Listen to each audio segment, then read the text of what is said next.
Quand j'ai retrouvé cette petite photo de moi gamine à côté d'un soldat, j'ai vu défiler d'un coup 5 ans de mon histoire. J'avais 11 ans quand la guerre est arrivée. La Deuxième Guerre mondiale, un étonnant mélange d'événements douloureux et d'histoires drôles. Cette période capitale de notre histoire, nous allons la vivre à travers un regard qu'on oublie souvent, celui des femmes. Des femmes dans la guerre, des femmes dans la paix. Quand la guerre éclate, la vie de tous les jours est complètement désorganisée. Les femmes sont brutalement confrontées à l'inacceptable. Elles vont devoir assumer un quotidien chamboulé et maintenir la vie à tout prix, malgré les souffrances, et souvent en gardant le sourire. Elles savent qu'un jour la guerre prendra fin, qu'elles auront contribué à la victoire et qu'il faudra compter avec elles pour reconstruire une société nouvelle. Les femmes que nous allons rencontrer ont toutes vécu la guerre. Certaines d'entre elles ont risqué leur vie pour notre liberté. Le conflit qui va éclater couvre depuis des années. On sent bien que quelque chose de grave se prépare. En Allemagne, les usines d'armement tournent à plein régime. Hitler a déjà annexé l'Autriche, au mépris des accords internationaux. Et puis, pour nous, il y a, comment dire, ce trouble, c'est ça. Quand on entend Hitler à la radio, cette voix effrayante.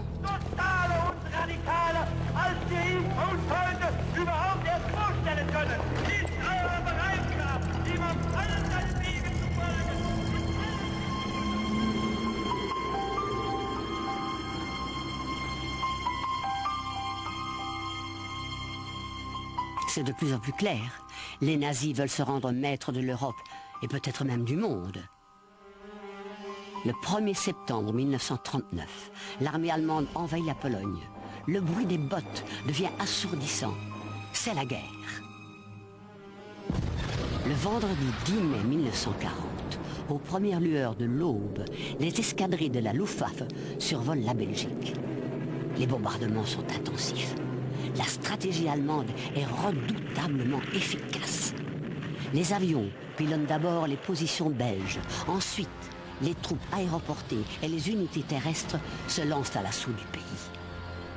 Une dizaine de planeurs se posent en silence sur le fort d'Ebenemal, à proximité du canal Albert, près de Liège. C'est une ligne de défense réputée imprenable. Les planeurs déversent leurs commandos, qui ne font qu'une bouchée de la forteresse de béton. La surprise est totale.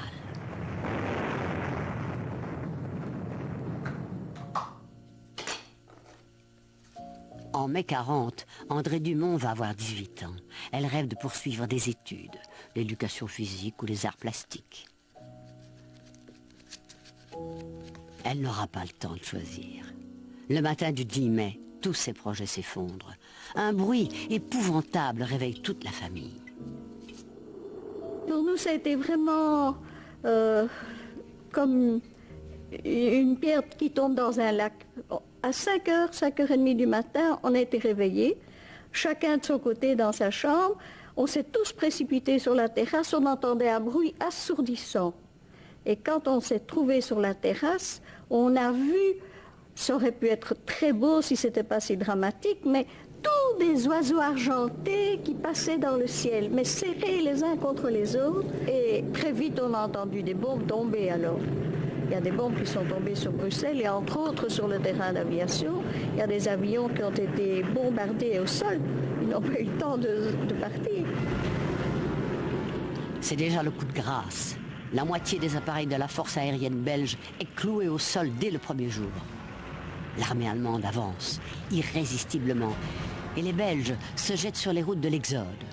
Ils seront plus de 2 millions à vouloir quitter le pays. C'est le sauve qui peut. Des files interminables de femmes, d'enfants et de vieillards fuient vers la France, hantés par le souvenir des cruautés allemandes de la guerre précédente. Mais les Stuka et les bombardiers allemands n'auront aucune pitié d'eux.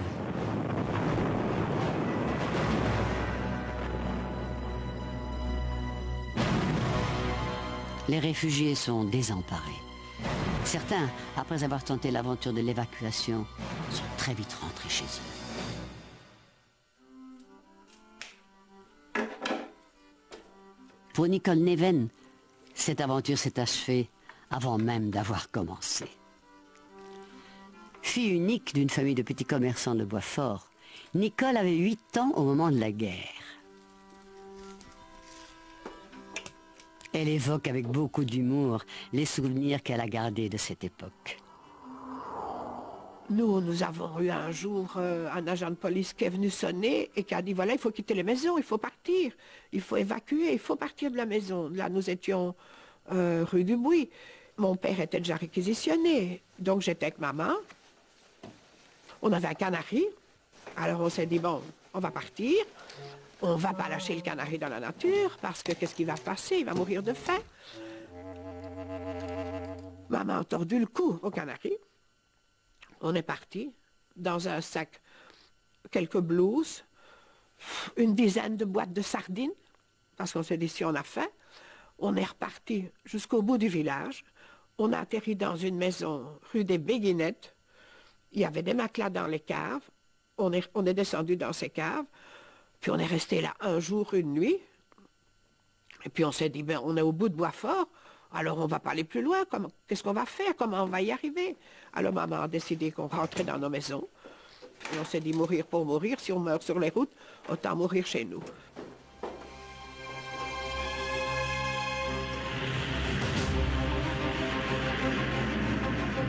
La puissance extraordinaire de l'armée allemande force les troupes belges à reculer.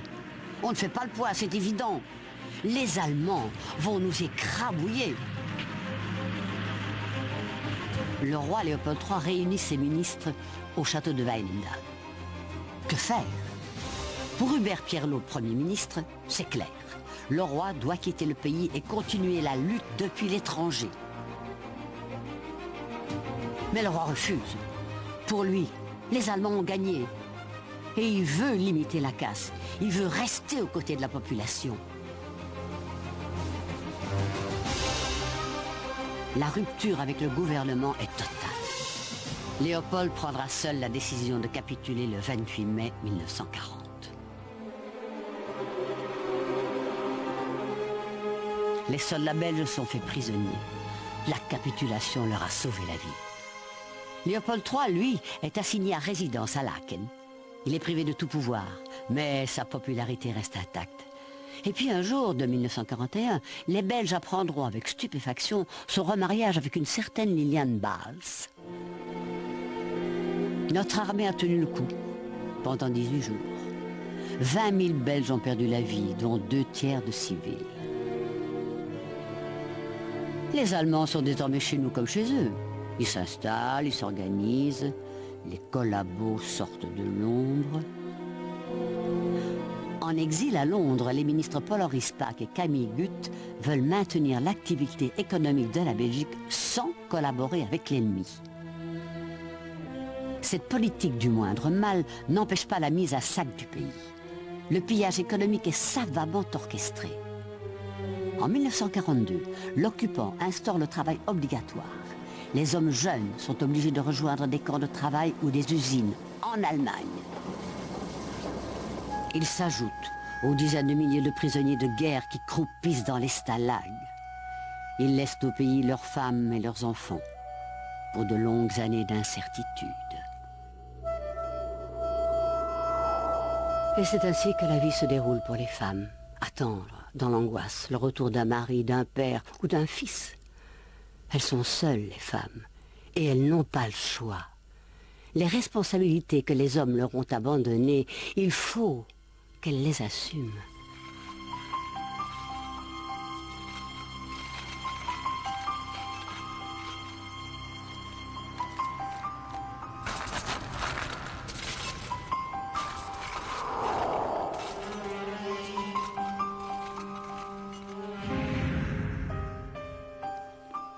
L'occupation ne fait que commencer.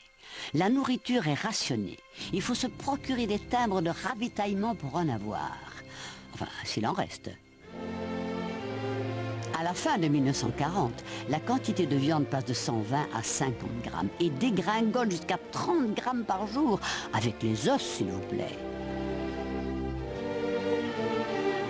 Les femmes vont jouer un rôle essentiel, vital au cours de cette période. C'est à elles que revient la responsabilité de nourrir la famille. C'est l'époque de la chasse aux provisions et des interminables files d'attente, parfois pour rien. Celles qui ont les moyens vont au marché noir, qui se développe à une allure folle. À Bruxelles, rue des Radis, ou dans les arrière-boutiques des magasins, on trouve un peu de tout, à condition de casser sa tirelire. Je sais qu'un jour, maman va se acheter des boudins. Il y avait des boudins blancs et des boudins noirs. Et on avait mis ça dans une casserole en fonte émaillée dans la cave, avec le couvercle.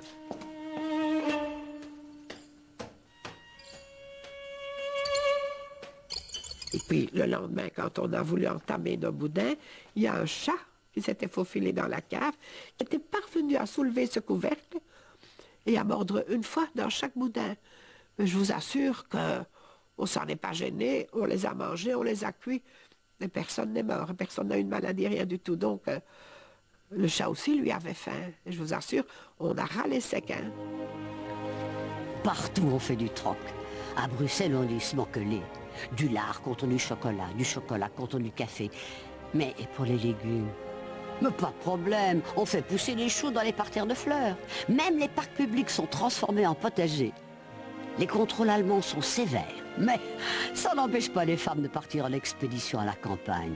On revient avec du beurre et du jambon. Pas vu, pas pris. Un jour, maman me dit j'ai appris qu'on pouvait acheter du grain à Overijse. Elle m'a donné l'adresse chez un fermier. Et donc, je suis partie à vélo. Seulement, il s'est mis à pleuvoir vraiment très fort. Quand je suis arrivée dégoulinante chez le fermier, il était assis à sa table avec une grande omelette, un grand pain de campagne blanc, une grosse motte de beurre, du lait chaud. Et il m'a laissé debout là. Il a dit, vous attendez que j'ai fini de manger. Et quand il a eu fini, il a dit, ah ben oui, mais je regrette, j'ai vendu tout le grain. Mais si vous voulez, j'ai encore du raisin.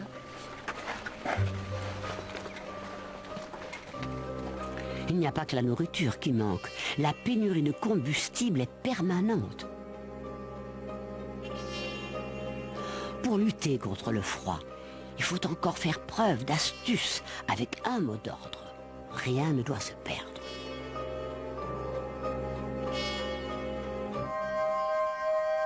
Un voisin savait tanner, donc lui tuait nos lapins, et au bout de 2 lapins, il nous remettait une peau tannée.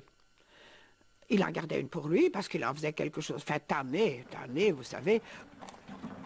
Je me souviens que c'était un lapin gris perle qui devait être un géant des Flandres. Et je me souviens encore du nez de ce petit lapin contre le clapier. On en lui donnait une caresse et puis évidemment, il n'y a rien à faire, on le mangeait. Mais maman, de cette peau tannée, nous faisait une paire de moufles. Oui, tout était utilisé pendant la guerre. Ce n'est pas parce qu'il faut se priver de ceci ou de cela que les femmes vont se laisser abattre. Leur ingéniosité et leur sens pratique vont leur permettre de s'adapter. Cela dit, certaines d'entre elles vont aller plus loin. Elles vont entrer en résistance contre l'occupant nazi. Et oui, à leur manière. Daphné à Monique. Il y a le feu à l'agence de voyage. Inutile de s'y rendre. Blesse mon cœur d'une langueur monotone. Je répète. Blesse mon cœur d'une langueur monotone. Peu à peu apparaissent des noyaux de résistance à l'ennemi. Oh, c'est bien peu de choses au début. Quelques initiatives locales, individuelles, des grains de sable dans la machine de guerre allemande. Mais cette résistance-là va s'organiser.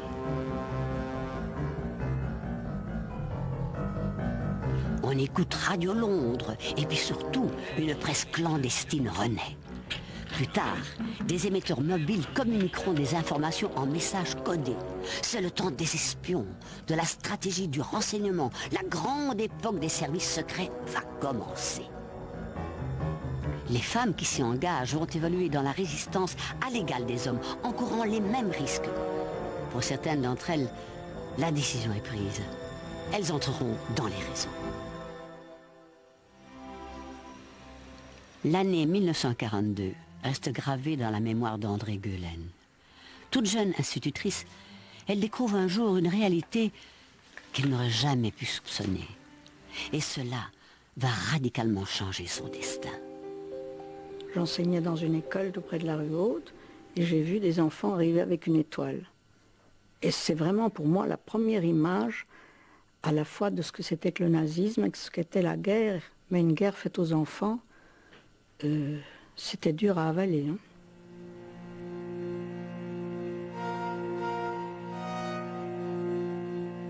Au fur et à mesure, les enfants ne venaient plus à l'école. Et quand je m'inquiétais, les autres institutrices et la directrice de l'école, on s'inquiétait de ne plus voir les enfants. On allait à domicile. Pourquoi ne sont-elles pas venues ces 2-3 derniers jours? Et alors on nous disait, mais vous savez, la Gestapo est venue cette nuit et on les a déportés, on les a enlevés et voilà. Donc à ce moment-là, je me suis dit, mais qu'est-ce qu'on peut faire? Qu'est-ce qu'on peut faire? La mécanique d'élimination systématique des Juifs est enclenchée. Première grande rafle, à Anvers, en été 42. Une partie de la police de la ville, complice des nazis, arrête plus de 1000 Juifs, d'un coup. Ils sont rassemblés à Malines, à la caserne d'Aussin. Destination Auschwitz-Birkenau.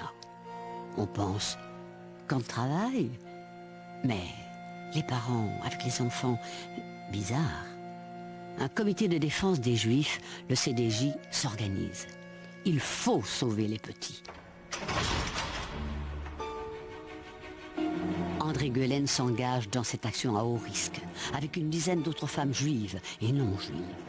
Leur but, cacher les enfants, les mettre en sécurité chez des particuliers, dans des institutions religieuses ou publiques, n'importe où. Il faut cacher les enfants juifs, leur donner une fausse identité, leur apprendre les réflexes qui leur sauveront peut-être la vie.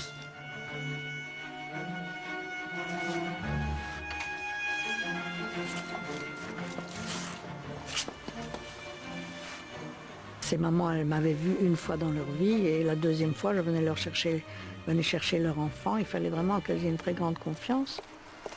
Mais les enfants, bizarrement, ne pleuraient pas. C'est les mères qui pleuraient. Parce qu'elles se disaient avec raison que peut-être elles ne reverraient jamais leur enfant. Ce qui a été la majorité des cas. Beaucoup de Juifs ne reviendront pas d'Auschwitz. La plupart y trouveront la mort dans les chambres à gaz dès leur arrivée. Le travail des femmes du CDJ est exemplaire. Il a permis de sauver 4000 enfants.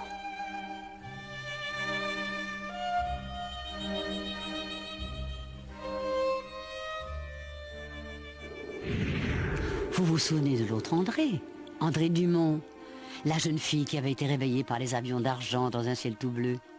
Eh bien, écoutez-la, elle a imaginé un tout petit quelque chose qui fait un bien fou au moral. Très vite, j'ai voulu faire quelque chose et alors j'ai eu l'idée de découper des V dans des vieux journaux.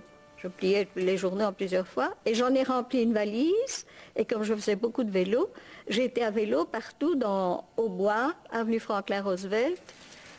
C'était l'avenue des Nations à l'époque. Et dans d'autres rues de la ville. Et 6 mois après, il y avait encore des V en papier dans les rues. On n'allait pas s'amuser à ramasser tout ça. Allô? Bonjour madame, vous avez laissé un message? Elle, c'est Mouchka Sassar, nom de code Diane. Pendant près d'1 an, elle transporte pour la résistance des valises remplies d'armes. Un jour, elle découvre que sa mère, sa propre mère, cache des pilotes alliés dont l'avion a été abattu. Et elle lui emboîte le pas. Je demande à ma mère de me présenter à ce chef de réseau, qui s'appelait, son nom de guerre, s'appelait Jérôme. Et il me dit, qu'est-ce que vous imaginez, mon petit, me dit comme ça. Qu'est-ce que vous imaginez? Pour venir jouer avec des beaux officiers? Bon, j'étais pas mal. Elle dit, vous croyez où? Croyez-vous dans le dernier bal? Elle dit, c'est pas de la rigolade. Il a été très, très, très, très dur avec moi. Mais Mouchka donne toutes les garanties nécessaires. Elle est donc incorporée au réseau d'évasion dont fait partie sa mère. C'est le réseau Comet, un réseau franco-belge qui rapatrie les pilotes alliés vers les zones libres à travers la France et les Pyrénées. Les noms de code pour les pilotes sont colis ou, parfois, enfants.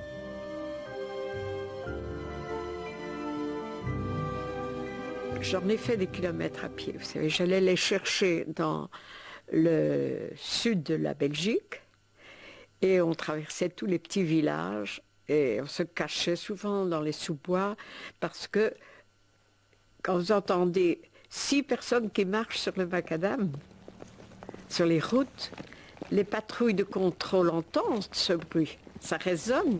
Donc dès qu'on entendait une patrouille qui passait, on se mettait dans un fossé pour se cacher.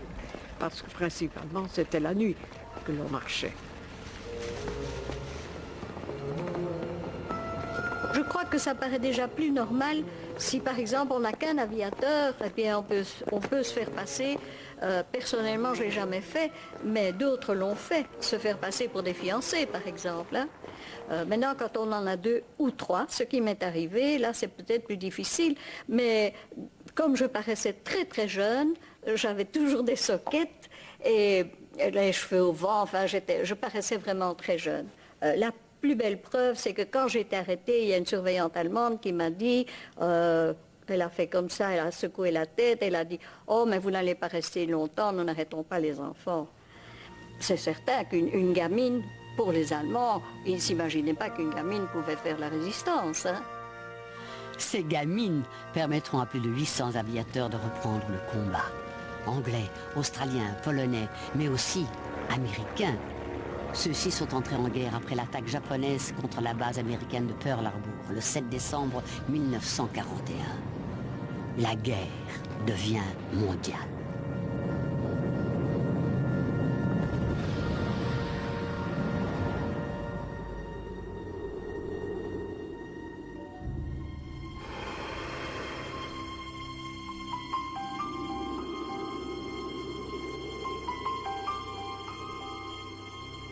En Belgique, la répression allemande contre la résistance est impitoyable. Le réseau Comet payera très cher son opposition aux nazis. Parmi beaucoup d'autres, Mouchka et André seront arrêtés et interrogés sous la torture avant d'être déportés vers l'Allemagne. Elles ne s'imaginent pas l'horreur qu'elles vont subir à Ravensbrück, un camp de la mort réservé aux femmes.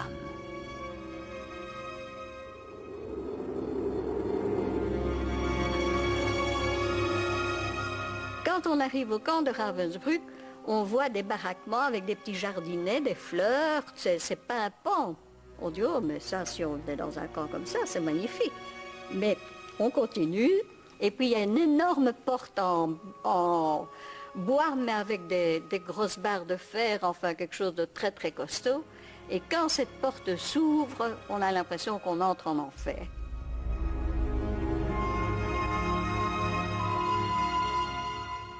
Je suis arrêtée en février, donc il fait très froid. Et cette misère, ce sol noir de suie, parce qu'on lançait sur le sol de la suie, du gravillon noir. Tout était noir. Tout était noir dans ce camp.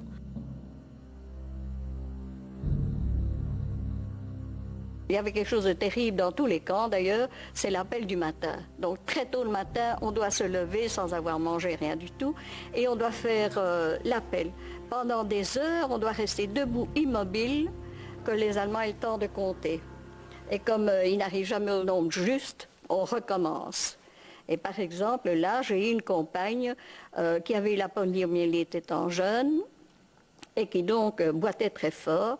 Et au bout d'un moment, elle n'a pas supporté de rester debout, immobile, hein, et sans parler. Elle est tombée, Et il y a une Allemande qui est venue, qui lui a donné des coups de pied pour qu'elle se relève. Des coups de pied et des coups de lanière de cuir. Hein. Et alors, évidemment, elle n'arrivait pas à se relever pendant qu'on lui donnait des coups de pied. Et on l'a piétinée à mort.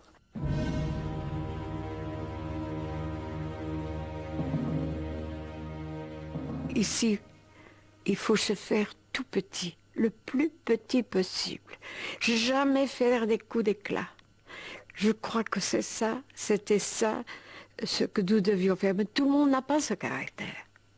C'est très difficile. Si j'ai commencé dans la résistance, c'est parce que j'avais le caractère de me battre. Alors c'est très difficile après de changer son caractère et de dire, ben maintenant je bouge plus, c'est fini.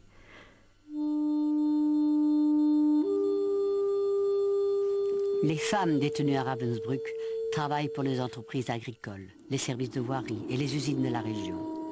12 à 14 heures de travail par jour.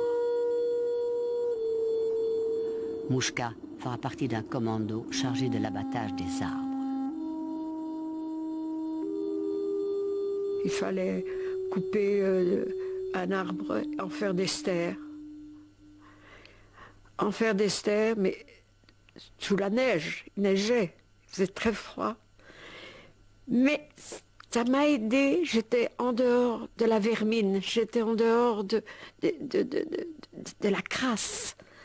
J'étais donc à l'air et j'avais une pomme de terre supplémentaire pour manger. Vous ne pouvez pas vous imaginer ce que c'est, une pomme de terre.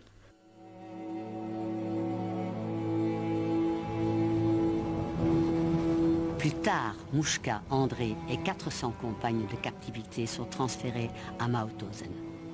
D'abord dans des wagons à bestiaux, puis à pied. 4 jours et 5 nuits, sans boire et sans manger. 150 prisonnières vont mourir en cours de route. J'étais tellement épuisée, je croyais que mon cœur allait éclater, je ne savais plus respirer. Je me suis dit, je vais me coucher dans la neige et ils vont tirer, parce qu'ils abattaient celles qui ne pouvaient pas suivre. Et à ce moment-là, j'ai entendu, dans ma tête, votre fille, elle a été abattue sur la route. Et je me suis dit, non, on ne peut pas lui dire ça. Je ne voulais pas qu'on dise à maman que j'avais été abattue. André sera libérée en avril 1945. Elle retrouvera sa mère à Bruxelles. Mouchka n'a pas eu cette chance. Sa maman, emprisonnée avec elle au camp de Ravensbrück, est morte à ses côtés.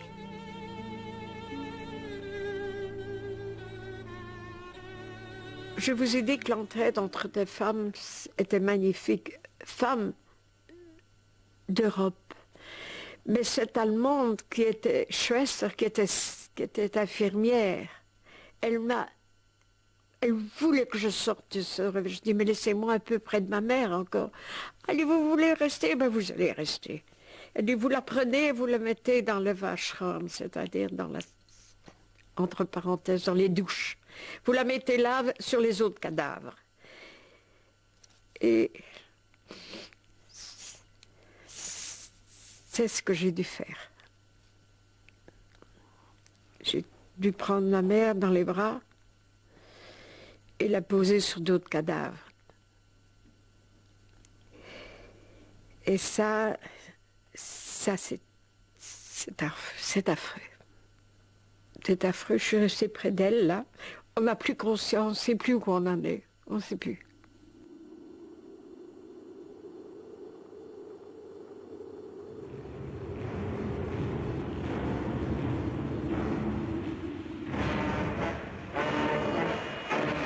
En 1941-42, Hitler semblait tout-puissant. L'Europe était sous sa botte. L'opération Barbarossa, lancée contre l'Union soviétique en juin 1941, ne devait être qu'une formalité. Il n'en sera rien. La résistance acharnée des Russes, la rigueur de l'hiver vont stopper net l'avance allemande. Le Belge Léon de Grelle, chef de Rex, un mouvement d'extrême droite pro-nazi, vient de créer la Légion Wallonie. 7000 à 8000 volontaires wallons combattront les Russes sur le front de l'Est aux côtés des Waffen-SS.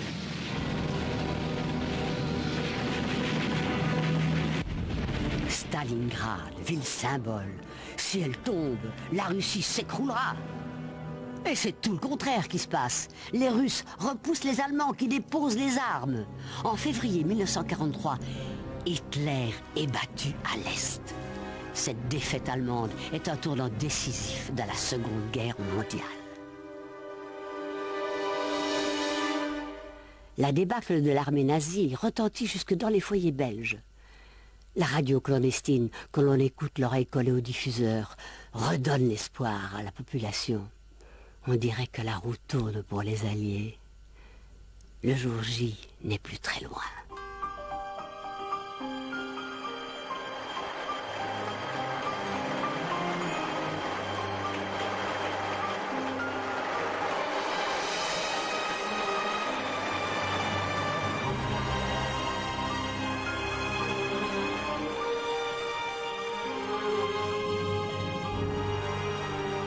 Le 6 juin 1944. Nous y voilà, le jour le plus long pour les milliers d'hommes qui débarquent sur les plages de Normandie. Nos alliés sont là.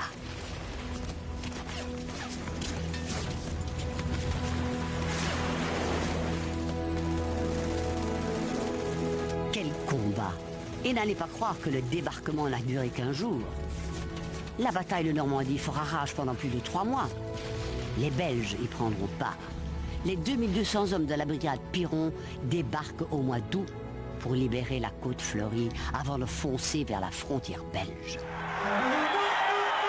Le 2 septembre 1944, les Américains entrent en Belgique. Le 3, les Anglais sont à Bruxelles. Le lendemain, à Anvers.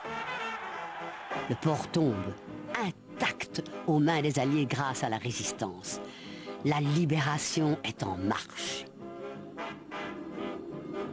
Le fort de Brindonk, ce symbole des atrocités nazies sur notre sol, est déserté par les Allemands. Brindonk deviendra un lieu de mémoire.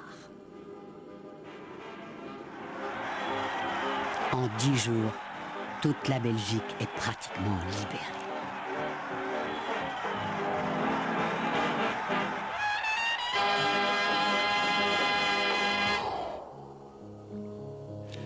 La fille de Paul-Henri Spaak, Antoinette, a vécu les derniers moments de l'occupation cachée dans une cave. Elle redoutait les représailles des collaborateurs. C'est en regardant à travers le soupirail de sa cave qu'elle comprend. Bruxelles fait la fête. Mais alors, Bruxelles est libre. Nous étions là en train de crier « Vive l'Angleterre, vive les Anglais, vive la liberté ». Et il y a des soldats anglais qui ont hissé ma mère sur le camion. Et nous trottinions derrière le camion en criant « Maman, maman ». Ma mère avait 45 ans à la fin de la guerre et donc elle était dans un état de joie tellement fou qu'elle s'est laissée tirer sur son camion. Alors elle est redescendue un peu plus tard. Mais c'est fou, c'était inouï la liesse qui régnait partout. Vous savez, c'était 4 ans d'occupation qui se terminaient.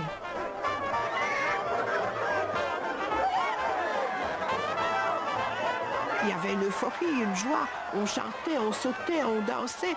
Ah oui, on se sentait tout à fait libéré, oui. Les chansons de l'époque, je ne me souviens pas.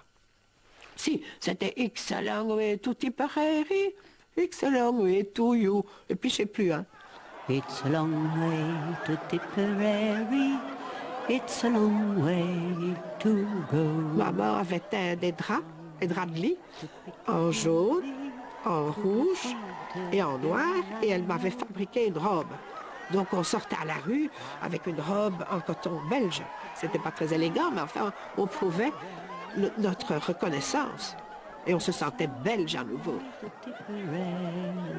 But my heart's right there.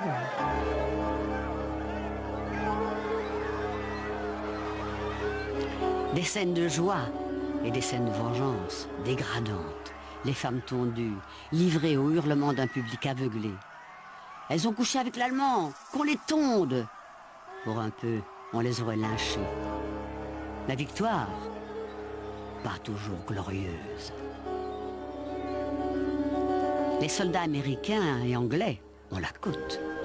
Ce sont des héros, c'est vrai. Et les filles leur tombent dans les bras, c'est vrai aussi. Mais c'est comme ça. I love you, je t'aime, I love you, je t'aime. Quelques mois plus tard, les bateaux embarquent les petites Belges vers New York.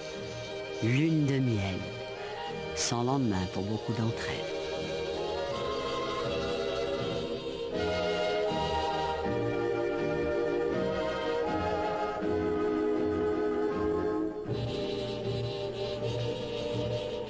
Moi, j'ai une cousine qui a connu, bien sûr, un soldat anglais. Il s'appelait Tommy. Il venait, il était reconnu dans toute la famille. Il a dit qu'il retournait en Angleterre auprès de sa mère et qu'il reviendrait, qu'il allait marier la cousine. Elle a eu une lettre comme quoi qu'il était marié. Et j'ai une cousine qui est rentrée au couvent. La libération, c'est une chose, mais la fin de la guerre, c'en est une autre. Fin 1944, les Allemands jettent leur dernière force dans la bagarre. Anvers et Liège sont la cible des bombes volantes et des premières fusées, les V2. Les dégâts sont considérables. Une fois de plus, c'est la population civile qui paie la note, en centaines de vies. Le 16 décembre, Hitler lance une contre-offensive dans les Ardennes. Bastogne est encerclée. C'est l'hiver. Il fait un froid polaire. La bataille des Ardennes, la dernière grande bataille de la guerre, a lieu chez nous. Elle est terrible pour les habitants qui ont tout perdu et qui fuient leur village en ruine. Les Américains, pourtant durement éprouvés, réussiront à repousser les troupes ennemies. La première célébration de la Noël était assez tragique parce qu'on avait le sentiment que cette contre-offensive allemande n'était pas sans danger. Et mêlé à ça, les V1 et les V2, c'était quand même une atmosphère encore tragique. Mais c'était la liberté. En janvier 1945, les trois grands chefs alliés, Staline le russe, Churchill l'anglais et Roosevelt l'américain, se rencontrent à Yalta. Ils savent que la victoire est proche. Le moment de décider de l'avenir du monde est arrivé. Le 8 mai 1945, l'Allemagne signe l'acte de capitulation. Mais son redoutable allié, le Japon, résiste toujours dans le Pacifique. La décision américaine est prise. La première bombe atomique est larguée sur Hiroshima le 6 août 1945. Il y en aura une deuxième, sur Nagasaki, 3 jours plus tard. La Seconde Guerre mondiale a fait 55 millions de morts. Quelle leçon tirer de cette tragédie? Et en Belgique, quel bilan après plus de 2000 jours de guerre?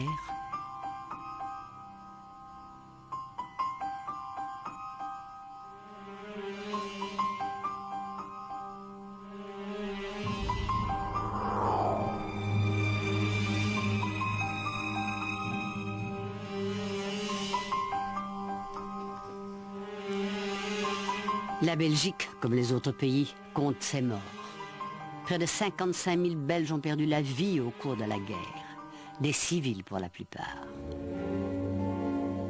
Quelques jours après la libération de Bruxelles, le gouvernement belge quitte son exil londonien.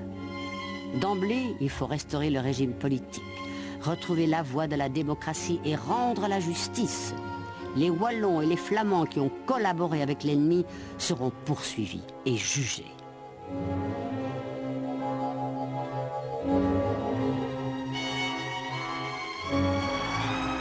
Mais où est le roi? Il a été déporté en Allemagne dès juin 1944. En attendant son retour, c'est un régent qui occupe le trône. Son frère cadet, le prince Charles. Négociée dans la clandestinité bien avant la libération, la sécurité sociale sera votée en décembre 1944. La Sécu, que nous connaissons toujours aujourd'hui et que pas mal de pays nous envient. Et puis on s'interroge sur le retour de Léopold III au pays et sur le droit de vote des femmes. Tout ça au moment où il faut aussi se retrousser les manches pour relancer l'économie. Vaste programme.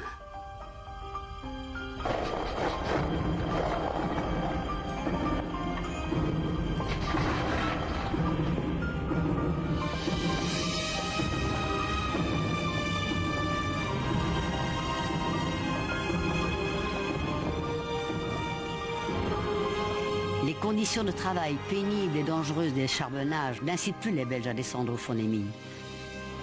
La main-d'œuvre se fait rare.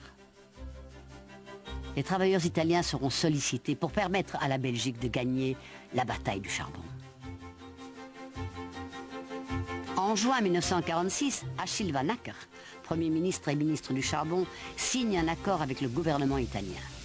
Cet accord prévoit d'envoyer en Belgique 2000 travailleurs par semaine en échange de charbon. Les premiers travailleurs transalpins quittent leur famille, leur village, leur soleil. Leur première descente dans les puits est un choc. Un choc qu'ils encaissent parfois difficilement. Mais c'est ainsi qu'ils échappent à la misère qui régnait à l'époque dans le sud de l'Italie.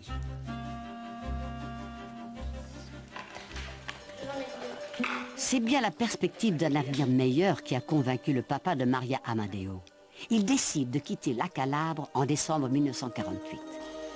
Et la séparation est douloureuse. Dans la tête de Maria, adolescente à l'époque, les souvenirs se bousculent. Il voulait partir en Argentine, il avait fait tous ses papiers, il avait un passeport. Et puis ça n'a pas marché pour l'Argentine et on lui a proposé de venir en Belgique et il a dit oui tout de suite. On n'était jamais resté même pas un jour sans voir mon père. Alors c'était très dur. J'étais jeune mais ça m'avait effrayé. Partait. Parce que déjà en Calabre on disait la mine, les gens ils meurent comme des rats. Alors moi, les enfants n'écoutent. Alors je me souviens, j'avais arraché tous mes cheveux.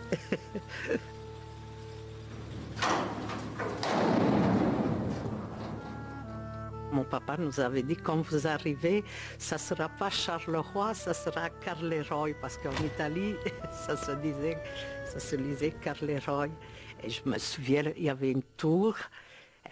Quand j'avais vu ça, j'avais été contente parce que j'allais voir mon père. Il y avait un an que je ne voyais plus. Les premiers jours, ça a été, et puis c'était pénible, surtout pour ma mère. Vous voyez. Nous, ça va, les enfants, on s'adapte vite, mais pour ma mère, on n'avait pas d'eau, pas de toilette, rien. Dans la maison, il fallait sortir. Voilà, c'était vraiment dur.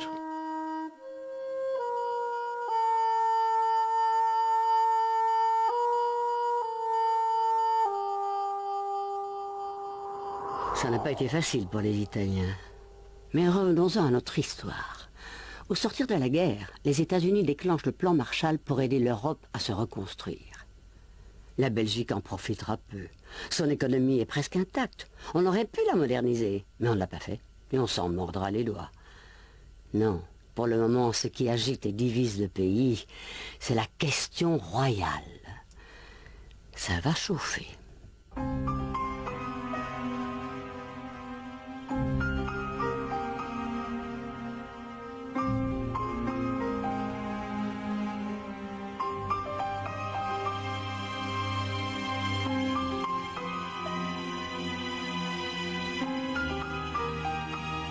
Pour la première fois dans l'histoire de la Belgique, un roi sera contraint d'abdiquer. Léopold III a été libéré le 7 mai 1945, quelque part en Autriche. La controverse liée à son retour se déclenche ouvertement à ce moment-là. Le roi en ignore tout. Il ne se doute pas que son attitude pendant la guerre va soulever de telles passions. Il est loin d'imaginer qu'il ne remettra pas les pieds en Belgique avant 5 ans. Dans la résistance, on trouvait que, comme il avait déclaré qu'il était prisonnier et qu'il restait prisonnier avec ses soldats, on trouvait qu'il était quand même dans des conditions matérielles plus avantageuses et plus confortables que les prisonniers qui étaient dans un Stalag en Allemagne. C'était pas le fait, comme beaucoup de gens disent, qu'il s'était marié pendant la guerre, ça tant mieux pour lui. Je trouve que ça c'est un reproche un peu ridicule, mais qu'il n'ait pas eu une attitude résistante. Il aurait pu partir à Londres. Hein. La reine de Hollande est partie à Londres, il aurait pu jouer un rôle. Hein. Non, il a dit qu'il était prisonnier, et ben voilà. Hein. qui restait prisonnier, mais prisonnier dans un palais. Dans ma famille, la question royale a été très émotionnelle aussi finalement, parce qu'il y avait au fond cet attachement que mon père avait eu pour le roi Léopold, et il trouvait aussi que les événements avaient évolué d'une manière insupportable, qu'il fallait vraiment à un moment donné décider que le roi cède la place à son fils. Le 12 mars 1950, une consultation populaire est organisée. On demande aux citoyens de se prononcer. Le roi doit-il, oui ou non, remonter sur le trône? Plus de la moitié de la population répond oui. Mais quand on analyse les résultats, la fracture entre le nord et le sud du pays saute aux yeux. Les Flamands veulent le retour du roi, les Wallons, dans leur majorité, n'en veulent pas. La situation est loin de s'apaiser. Grèves et manifestations se multiplient dans le pays. Le 30 juillet, à Grasberleur, près de Liège, manifestants anti-léopoldistes et gendarmes se font face. L'affrontement est violent. 3 ouvriers sont tués. Les choses tournent mal. L'agitation prend l'allure d'une guerre civile. Il faut y mettre fin. Léopold III accepte de s'effacer. Le 11 août 1950, son fils Baudouin devient prince royal. Il n'a pas 20 ans. Répondant aux vœux du Parlement, le prince Baudouin accepte les hautes fonctions qui lui sont échues. J'incite son Altesse royale, le prince royal, à prêter le serment constitutionnel. Vive la République! L'Assemblée réagit immédiatement par des acclamations frénétiques à l'adresse du prince royal.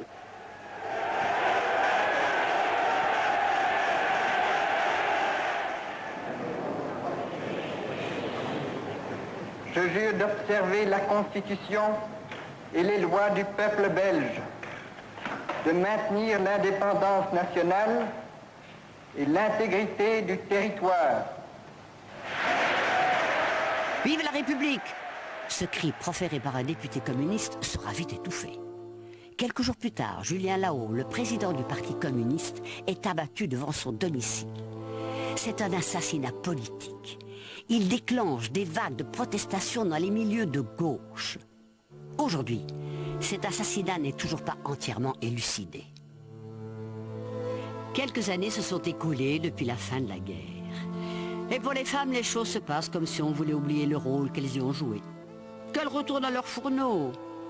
Au Parlement, les hommes discutent ferme. Faut-il vraiment leur accorder le droit de vote? Les réticences sont balayées. Les femmes ont gain de cause. Le 26 juin 1949, elles voteront pour la première fois aux élections législatives. On trouvait qu'il était temps qu'on nous demande notre avis. Bien sûr, on a été votés, très fiers, très contentes. Même s'il y avait beaucoup d'hommes, moi j'ai entendu des discours terriblement antiféministes à ce moment-là. Hein, quelle opinion les femmes peuvent-elles avoir en politique? Qu'est-ce qu'elles savent? Qu'est-ce qu'elles connaissent? Est-ce qu'elles ont suffisamment d'intelligence pour pouvoir juger de ce qui est bien, de ce qui n'est pas bien? On en a entendu des discours antiféministes à ce moment-là. Je me rappelle qu'à la sortie du vote, il y avait beaucoup de journalistes qui attendaient mon père et je trouvais que c'était moi qui étais vraiment la personne importante et la personne à laquelle on aurait dû faire plus attention qu'à mon père. Je lui ai dit à mon père, qui était d'accord avec moi d'ailleurs, il considérait que c'était un très grand jour pour la démocratie.